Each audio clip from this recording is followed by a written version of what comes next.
What's up guys, this is iTweaks here, and today I'm going to be showing you the best tweaks of the week. So I want to get through these a little bit quicker than usual, mostly because you guys like shorter videos, and also because I have about 13% battery left here, so I'm going to try to get through all these tweaks before my phone dies. So the first tweak that I want to talk to you guys about is called Disturb Me Later. Now what this tweak does is allow you to set a cutoff time for Do Not Disturb. So you can see right here, if I go ahead and swipe up on my control center, if I tap and hold on the Do Not Disturb and I let go, you can see that we get a little timer right here. And this actually goes up to almost an entire day. As you can see, 23 hours and 59 minutes. So basically how this works is once you enable Do Not Disturb by tapping and holding on the little toggle right there in the control center, then you can set a timer for how long you want Do Not Disturb to be enabled. So this is going to be helpful for, when you go to a movie or anything like that. Let's say you want to turn on Do Not Disturb for 2 hours. And that way you don't have to remember to turn off Do Not Disturb, because I do that all the time, and really it's just pretty annoying because I don't get notifications from anything and my phone's always on Do Not Disturb. So it's definitely nice to have this little option to allow you to automatically disable Do Not Disturb. So that's it in a nutshell. Next up, we have a tweak called DockColor. You can see right here that I actually have a purple dock right now, and that's all due to DockColor. So it allows you to change the color of your dock very simply and very easily. So let's go ahead and jump into the settings here, and you can see that you do have to enable it, and then all you have to do is just select a color. So you see you have your RGB sliders as well as your alpha right here, and then you can slide through and decide what color you want for your dock to match your theme. And that's basically all you have to do. Once you've selected it, then you can change the alpha for the background transparency, or the dock background transparency right there. And then you just tap apply changes, and it's going to respring your device, and it's going to change to that color. Very simple, very easy, and it's a free tweak, so definitely check it out. Next up, we have a tweak called Reach Weather. Now what this tweak does is allow you to use that space in reachability that's usually blank right up here. So if we go into our settings right here, and let's go over to Reach Weather, and we'll enable that. And then right here we have manual reachability control. And if you toggle this on, this basically allows you to keep reachability enabled for as long as you want until you dismiss it, rather than it automatically dismissing by itself. So you also have right here the customization. This is where you're going to type in the city, and you can also put in the actual country if you want to do that as well. And if you want to change the color, then you can tap on this and then type in your hex code right here. I don't really know any hex codes off the top of my head other than black and white, so I'm not going to actually show you that, but this basically just shows you different colors for specific portions of this. And then right down here you also can add a clock page, which is basically just going to show you the time. And you can also enable the detailed weather view right here as well. You can tap on this to enable the forecast page, which we'll go ahead and do, and then tap right here to change the forecast type. So you can have a 3-day or a 5-day forecast. And then right down here, if you don't use Fahrenheit, then you can use Celsius if you just toggle that on. And then of course down here you can change the language if you want to do that. So now that's actually enabled. So now all we have to do is just apply reachability, and you can see that we have the clock page, and we swipe over. Here's the temperature as well as the area or the city. And you can see that it's hazy. One more swipe is going to give you some more detailed weather information, and then one more swipe is going to give you the 3-day forecast, as you can see right there. So a pretty cool little tweak. It makes use of that reachability area right up there that's actually usually blank. So pretty cool tweak. Next up, we have a tweak called AppBox 8. Now what this tweak does is allow you to launch specific applications that you customize right there from your lock screen. Now there's a ton of settings for this, but you can see right here how this works. First of all, you do need to enable it, and if we tap on apps, this is where you're going to select which applications you want on your lock screen. So right here are all the applications I've set. In order to enable those, all you need to do is just take that grabber, bring it up. If you want to disable them, then bring them down. And then right here we also have the auto unlock feature. This is basically going to allow you to auto unlock for a specific application. If you enable this and then type in your passcode, this is going to fully unlock your device. So when you open up an application directly from your lock screen, when you get out of that application, you're going to be sent to your springboard and your phone's fully unlocked. So this is just kind of for if you have some security issues, then maybe you don't want to enable both of these.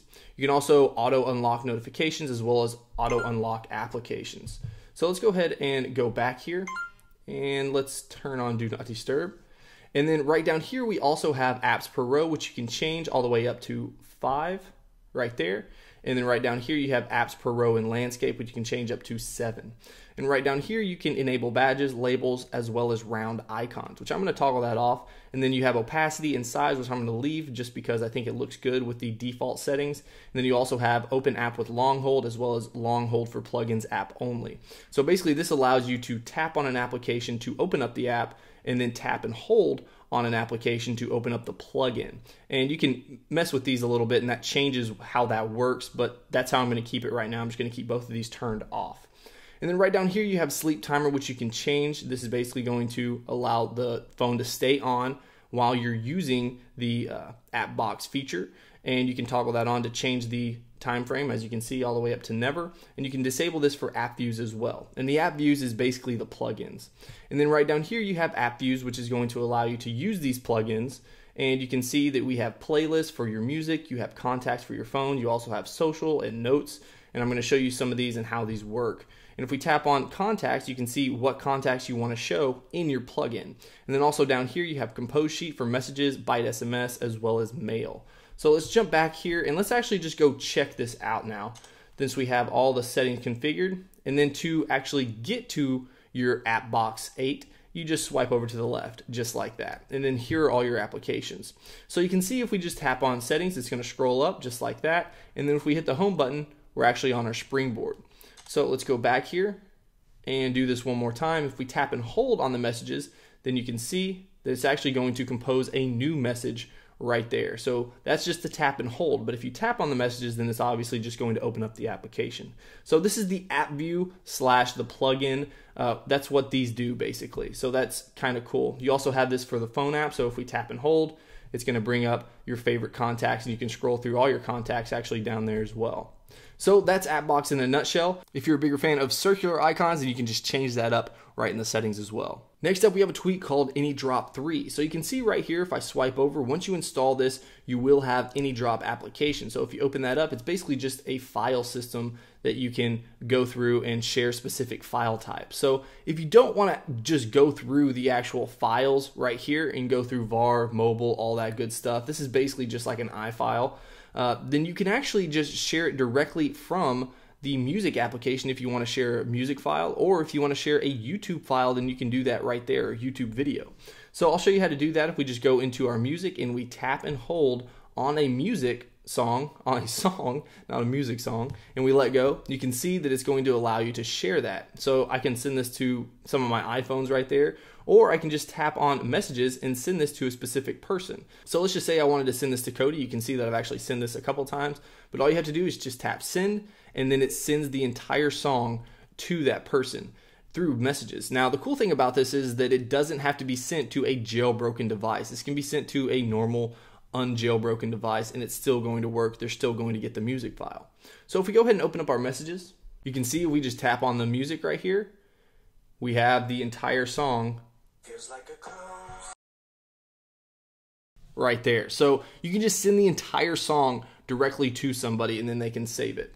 And you can also do the exact same thing for YouTube videos if you want to do that. First, all you have to do is just download the YouTube video. So let's just say we're going to download this one. All you would do is tap on the 3 dots right up here, and then you'll see this new little icon right here that's going to allow you to download this. So if we tap on that, then you can download in high quality, medium quality, or low quality. And this is just going to save to your device, and then you can share that video through AnyDrop 3 if you want to do that. So really cool feature. And if you're ever in need of sharing any type of file, then maybe you want to check out this tweak. Next up, we have a tweak called Carpe Diem. So if you guys don't use Reach Weather, then you maybe want to check out Carpe Diem, which is actually going to allow you to put a widget up in the reachability area. So let's go ahead and tap on our settings, and we'll tap on Carpe Diem. Now this is only going to work with one widget. You can't add multiple widgets and scroll through them. So let's just say I wanted to select stock. So if I tap on that, and then if I apply reachability, you can see that the stock widgets is right up here. And if we want to go into the application itself, then we would just tap on it, and it's going to open up the stock application. So let's go back here. Now some of the widgets actually don't work. You're going to have to mess with which widgets actually work. And one of the other things is that it only works within application. So if you go to the springboard or anything like that, it's obviously not going to show up anything right here. So that's kind of a bummer. Hopefully that's something that we can get in an update possibly in the future. So I try to burn through these tweaks as fast as possible. Let me know what you guys think about the speed of this video, as well as what you think about the tweaks. Are you going to be downloading any of these from Cydia? Let me know in the comments below. And as always, if you want to see more videos on everything jailbreak as well as everything Apple, make sure you subscribe. All right, guys, until next time, peace.